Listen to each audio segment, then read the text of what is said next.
Stock market में profit का basic rule है ट्रेंड को आइडेंटिफाई करना।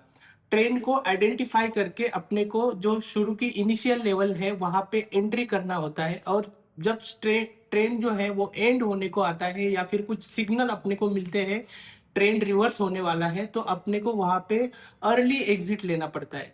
बेसिकली ट्रेंड को राइड करना ही सिंपल फैक्ट है। ट्रेंड को राइड करने के लिए बेसिकली ट्रेंड जो होता है वो डिमांड एंड सप्लाई, ये बेसिक फैक्टर्स पे डिपेंड होता है।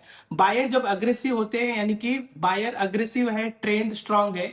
जब सेलर अग्रेसिव होते हैं तो ट्रेंड जो है वो डाउन है और सप्लाई जो है वो बढ़ रहा है। इसके बीच में जब फियर, ग्रीड और फोमो आता है और वो प्राइस पे इंफ्लुएंस करता है।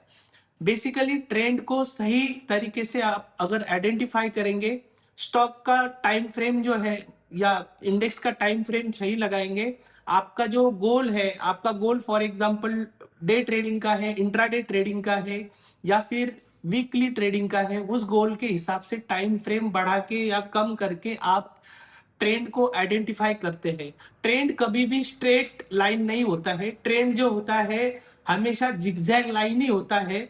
बेसिकली डाउ थियरी भी यही कहती है कि ट्रेंड लॉन्ग टर्म के लिए बेसिक प्राइमरी ट्रेंड वही रहता है, और शॉर्ट टर्म वाले जो ट्रेंड है वो काउंटर ट्रेंड हो सकते हैं। यानी कि शॉर्ट टर्म के लिए कभी कभी छोटा सा डाउन ट्रेंड चालू हो जाता है, पर मेन जो ट्रेंड है प्राइमरी ट्रेंड के हिसाब से ही आपको ट्रेड करना है। कोई भी ट्रेड करने से पहले आपको ट्रेंड ही आइडेंटिफाई करना है और ट्रेंड के हिसाब से ही ट्रेड लेना है।